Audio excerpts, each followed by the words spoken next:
ಇನ್ನು ದಾವಣಗೆರೆ ಉಪಚುನಾವಣೆ ಬಳಿಕ ಕಾಂಗ್ರೆಸ್ನಲ್ಲಿ ಭುಗಿಲೆದ್ದಿರುವಂತಹ ಟಿಕೆಟ್ ಕದನ ಸದ್ಯಕ್ಕೆ ತಣ್ಣಗಾಗುವ ಲಕ್ಷಣಗಳು ಕಾಣ್ತಾ ಇಲ್ಲ.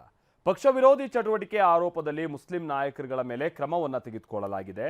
ಇದು ಸಿಎಂ ಆಪ್ತ ಬಳಗದ ಮೇಲಿನ ಸೇಡು ಅಂತೆಲ್ಲ ಕೈಪಾಳ್ಯದಲ್ಲಿ ಚರ್ಚೆಯಾಗ್ತಾ ಇದೆ.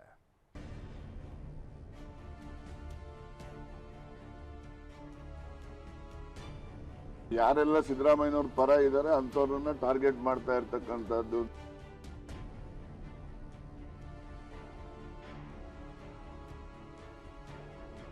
ರಾಜ್ಯ ಕಾಂಗ್ರೆಸ್ನಲ್ಲಿ ತಣ್ಣಗಾಗದ ದಾವಣಗೆರೆ ಬೈ ಎಲೆಕ್ಷನ್ ಕಿಚ್ಚು. एक फैमिली के लिए, एक घराने के लिए सारी मुस्लिम कम्युनिटी को नाराज करने तैयार. कांग्रेस पार्टी के लिए बेहतर नहीं है. ರಾಜ್ಯ ಕಾಂಗ್ರೆಸ್ನಲ್ಲಿ ದಾವಣಗೆರೆ ಉಪಚುನಾವಣೆ ಹೊತ್ತಿಸಿರುವ ಕಿಡಿ ತಣ್ಣಗಾಗುವಂತೆ ಕಾಣ್ತಿಲ್ಲ. ಪಕ್ಷ ವಿರೋಧಿ ಚಟುವಟಿಕೆ ಆರೋಪದಲ್ಲಿ ಹೈಕಮಾಂಡ್ ಒಬ್ಬರಾದ ಮೇಲೊಬ್ಬರು ಮುಸ್ಲಿಂ ನಾಯಕರ ವಿರುದ್ಧ ಕ್ರಮ ಕೈಗೊಳ್ತಿದೆ. ಕಾಂಗ್ರೆಸ್ನಲ್ಲಿ ಸಿಎಂ ಆಪ್ತರನ್ನೇ ಟಾರ್ಗೆಟ್ ಮಾಡಿ ಕ್ರಮ ಕೈಗೊಳ್ಳಲಾಗ್ತಿದೆ. ಆದರೂ ಸಿದ್ದರಾಮಯ್ಯ ಅಸಹಾಯಕರಾಗಿದ್ದಾರೆ ಅಂತ ಕೆಎನ್ ರಾಜಣ್ಣ ಬಹಿರಂಗ ಅತೃಪ್ತಿ ಹೊರಹಾಕಿದ್ರು. ಇನ್ನು ಸಿದ್ದರಾಮಯ್ಯ ಆಪ್ತರನ್ನ ಡಿಕೆಶಿ ಟಾರ್ಗೆಟ್ ಮಾಡ್ತಿದ್ದಾರೆ ಎಂಬ ಆರೋಪಕ್ಕೆ ತಿರುಗೇಟು ಕೊಟ್ಟಿದ್ದ ಡಿಕೆಶಿ, ಸಿಎಂ ಮತ್ತು ನನ್ನ ನಡುವೆ ಯಾವುದೇ ಗುಂಪಿಲ್ಲ.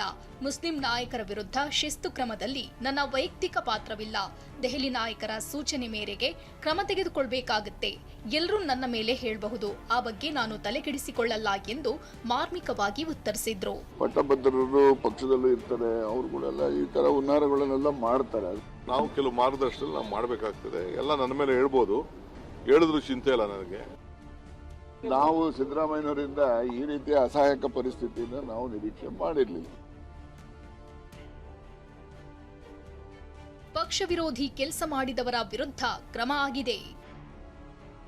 ಡಿಸಿಎಂ ಡಿಕೆಶಿ ಹೇಳಿಕೆ ಸಮರ್ಥಿಸಿಕೊಂಡ ಪ್ರಿಯಾಂಕ್ ಖರ್ಗೆ. ಪಕ್ಷ ವಿರೋಧಿ ಚಟುವಟಿಕೆ ಮಾಡಿದವರ ವಿರುದ್ಧ ಕ್ರಮ ಆಗಿದೆ ಎಂದಿರುವ ಸಚಿವ ಪ್ರಿಯಾಂಕ್ ಖರ್ಗೆ ವೈಯಕ್ತಿಕವಾಗಿ ಯಾರ ಮೇಲೂ ಕ್ರಮ ಕೈಗೊಂಡಿಲ್ಲ ಎಂದು ಸಮರ್ಥಿಸಿಕೊಂಡಿದ್ದಾರೆ. ನೋಡಿ, ಯಾರು ಯಾವಾಗ ಏನೇನು ಆಂಟಿ ಪಾರ್ಟಿ ಆಕ್ಟಿವಿಟಿ ಮಾಡಿದ್ದಾರೆ ಅವಾಗ ಸಂದರ್ಭ ಪ್ರಕಾರ ನಾವು ಆ್ಯಕ್ಷನ್ ತಗೊಂಡಿದ್ದೀವಿ. ಕಂಪ್ಲೇಂಟ್ ಬಂದಾಗೆಲ್ಲ. ಆಮೇಲೆ ಏನೇ ಇದ್ರು ನೋಬಡಿ ಈಸ್ ಅಬೌವ್ ಪಾರ್ಟಿ. ಅದು ಇದಕ್ಕೆ ಸಮಾಜದ ಲೇಪಗಳೆಲ್ಲ ಹಚ್ಚಬಾರ್ದು ಯಾರು. ನಮ್ದೇನು ವೈಯಕ್ತಿಕ ಯಾರ ಮೇಲೂ ಇದು ಇಲ್ಲ. ಅದಾಗಲೇ ಮುಖ್ಯಮಂತ್ರಿಗಳು ಹೇಳಿದ್ದಾರೆ, ಉಪಮುಖ್ಯಮಂತ್ರಿಗಳು ಹೇಳಿದ್ದಾರೆ. ಮಾಜಿ ಸಚಿವ ರಾಜಣ್ಣ ರಾಹುಲ್ ಗಾಂಧಿ ಯಾರೆಂದೇ ಗೊತ್ತಿಲ್ಲ ಅಂತ ಹೇಳುವ ಸದ್ಗುರು ಕಾರ್ಯಕ್ರಮದಲ್ಲಿ ಡಿಕೆಶಿ ಭಾಗಿಯಾಗಿದ್ದನ್ನ ಪ್ರಶ್ನೆ ಮಾಡಿದ್ರು. ಇವರ ವಿರುದ್ಧ ಕ್ರಮ ಕೈಗೊಳ್ಳಿಲ್ಲ ಯಾಕೆ ಎಂದಿದ್ರು. ಈ ಮಾತಿಗೂ ಪ್ರಿಯಾಂಕ್ ಖರ್ಗೆ ಪ್ರತಿಕ್ರಿಯಿಸಿದ್ದು, ಕಾರ್ಯಕ್ರಮಕ್ಕೆ ಆಹ್ವಾನ ಇದ್ದಿದ್ದಕ್ಕೆ ಡಿಸಿಎಂ ಹೋಗಿದ್ರು. ಈ ಬಗ್ಗೆ ಈಗಾಗಲೇ ಎಐಸಿಸಿ ಅಧ್ಯಕ್ಷರಿಗೂ ವಿವರಣೆ ನೀಡಿದ್ದಾರೆ ಅಂತ ಸಮರ್ಥಿಸಿಕೊಂಡಿದ್ದಾರೆ. ದೂರ ಮಾಡೋದಕ್ಕೆ ದಂಡ ಇಲ್ಲ ಅಂತ ನಾನು ಆಗ್ಲೇ ಹೇಳಿದ್ದೆ, ನಿಮ್ಮ ಮುಂದೆನೇ ಹೇಳಿದ್ದೆ. ಈ Rahul Gandhi, who is Rahul Gandhi I don't know ಅಂತ ಹೇಳೋ ಅಂತವನೋ ಒಬ್ಬ ಮಹಾಶಯ ಜೊತೆಲಿ ಹೋಗಿ ಡಯಾಸ್ ಹಂಚ್ಕೊಂಡ್ರೆ ಅದು it not amounts to indiscipline. ಇವರು ಅಂಬಾನಿ ಮದುವೆಗೆ ರಾಹುಲ್ ಗಾಂಧಿ ಅವರು ಅವ್ರ ಇನ್ವಿಟೇಷನ್ನೇ ಇಸ್ಕೊಳ್ಳೋದಿಲ್ಲ ಅಂತ ಮದುವೆಗೆ ಎಲ್ಲ ಹೋಗಿ ಬರ್ತೇವೆ. ಈಗ ನಮಗೆ ಯಾರು ಶತ್ರುಗಳು ಇರ್ತಾರೋ ಶತ್ರುಗಳ ಜೊತೆ ನಾವು ಮಿತ್ರತ್ವ ಬೆಳೆಸ್ತೀವಲ್ಲ ನಾವು.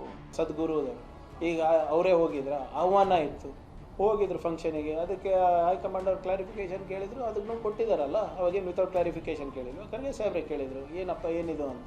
ಆಹ್ವಾನ ಇದ್ದಾಗ ಹೋಗೋದು ಬಿಡೋದು ಅವ್ರ ವೈಯಕ್ತಿಕ ವಿಚಾರ. ಅಲ್ಪಸಂಖ್ಯಾತ ಮತ್ತು ವಾಲ್ಮೀಕಿ ನಾಯಕರ ವಿರುದ್ಧ ಕ್ರಮದಿಂದ ತಪ್ಪು ಸಂದೇಶ ರವಾನೆಯಾಗುತ್ತೆ ಅಂತ ಹೇಳಿದ್ದ ಸಚಿವ ಸತೀಶ್ ಜಾರಕಿಹೊಳಿ ಇವತ್ತು ಮತ್ತೆ ಸಿಎಂ ನಿವಾಸಕ್ಕೆ ಭೇಟಿ ನೀಡಿದ್ರು. ಬಳಿಕ ಮಾತನಾಡಿದ ಸತೀಶ್ ಜಾರಕಿಹೊಳಿ, ಮುಸ್ಲಿಂ ಸಮುದಾಯ ತಿರುಗಿ ಬಿದ್ದಿಲ್ಲ, ದಾವಣಗೆರೆ ಫಲಿತಾಂಶದ ಮೇಲೆ ಪರಿಣಾಮ ಬೀರಿಲ್ಲ ಎಂದಿದ್ದಾರೆ. ಈಗವರೇನು ಕಾಲ ಮಿಂಚಿಲ್ಲ, ಮತ್ತೆ ನೋಟಿಸ್ ಕೊಟ್ಟು ಮಾಡಬಹುದು, ನೋಡೋಣ. ಈಗ ಅಧ್ಯಕ್ಷ ಜೊತೆ ಅದೇ ಚರ್ಚೆ ಮಾಡಿದ್ವಿ. ನೋಟಿಸ್ ಕೊಟ್ಟು ಅವ್ರದ್ದು ವಿವರಣೆ ಪಡೆದ ನಂತರ ಅದ್ರ ಬಗ್ಗೆ ಕ್ರಮ ಕೈಗೊಳ್ಳೋದು ಸೂಕ್ತ, ಒಳ್ಳೆಯದು. ಸಮಸ್ಯೆ ಇದ್ದೇ ಇರ್ತೈತಿ, ಯಾವುದೇ ಸಮುದಾಯದಲ್ಲಿ ಇದ್ದೇ ಇರ್ತೈತಿ. ಎಲ್ಲರನ್ನೂ ಸಮಾಧಾನ ಮಾಡಲಿಕ್ಕೆ ಆಗೋಲ್ಲ. ಸೊ ಅದು ದಾವಣಗೆರೆ ಸೀಮಿತವಾಗಿರುವಂಥ ಸಮಸ್ಯೆ, ಇಡೀ ರಾಜ್ಯದಲ್ಲ. ಸರಿ ಮಾಡುವಂಥ ಪ್ರಯತ್ನ ಮಾಡ್ತೀವಿ. ಜಮೀರ್ ಭೇಟಿ ಊಹಾಪೋಹಕ್ಕೆ ತೆರೆ ಎಳೆದ ಎಚ್ಡಿಕೆ. ಸಚಿವ ಜಮೀರ್ ಅಹಮದ್ ಮತ್ತೆ ಜೆಡಿಎಸ್ ಸೇರ್ತಾರೆ, ಕುಮಾರಸ್ವಾಮಿಯವರನ್ನ ಭೇಟಿಯಾಗಿದ್ದಾರೆ ಎಂಬ ವದಂತಿ ಹರಡಿದೆ. ಆದರೆ ಇದನ್ನ ಎಚ್ಡಿ ಕುಮಾರಸ್ವಾಮಿ ತಳ್ಳಿ ಹಾಕಿದ್ದಾರೆ. ನಾನು ಯಾರ ಜೊತೆನೂ ನನ್ನ ಜೊತೆ ಅಂತೂ ಯಾರೂ ಸಂಪರ್ಕದಲ್ಲೂ ಇಲ್ಲ, ಚರ್ಚೆನೂ ಮಾಡಿಲ್ಲ. ಯಾಕಂದ್ರೆ ನನ್ನ ಗಮನಕ್ಕೆ ಬರದೆ ಏನೂ ಆಗ್ಲಿಕ್ಕೆ ಸಾಧ್ಯವೇ ಇಲ್ಲ. ಗಾಳಿ ಸುದ್ದಿಗಳಿದೆ. ಆ ಥರ ಏನು ಡೆವಲಪ್ಮೆಂಟ್ ಇಲ್ಲ. ಬೆಂದ ಮನೆಯಲ್ಲಿ ಗಳ ಇರಿದ್ರು ಅನ್ನೋಗೆ ಏನೋ ಸಿಗ್ತದೆ ಅಂತ ಹೇಳಿ ಮಾಡಬೇಕು ಅನ್ನೋದು, ನಾನಂತೂ ಆ ವಿಷಯದ ಹಿಂದಿನ ಅನುಭವಗಳಿಂದ ಅದು ಕೈ ಹಾಕ್ಲಿಕ್ಕೆ ಹೋಗಿ. ಉಪಚುನಾವಣೆ ಫಲಿತಾಂಶದ ಬಳಿಕ ಕ್ರಾಂತಿಯಾಗಬಹುದೇನೋ ಕಾದು ನೋಡೋಣ ಅಂತಲೂ ಕುಮಾರಸ್ವಾಮಿ ಹೇಳಿದ್ದಾರೆ. 5ನೇ ತಾರೀಕು ನಂತರ ಏನೇನು ಡೆವಲಪ್ಮೆಂಟ್ ಆಗುತ್ತೆ ಅದು ನೋಡೋಣಂತೆ ರಾಜಕೀಯವಾಗಿ.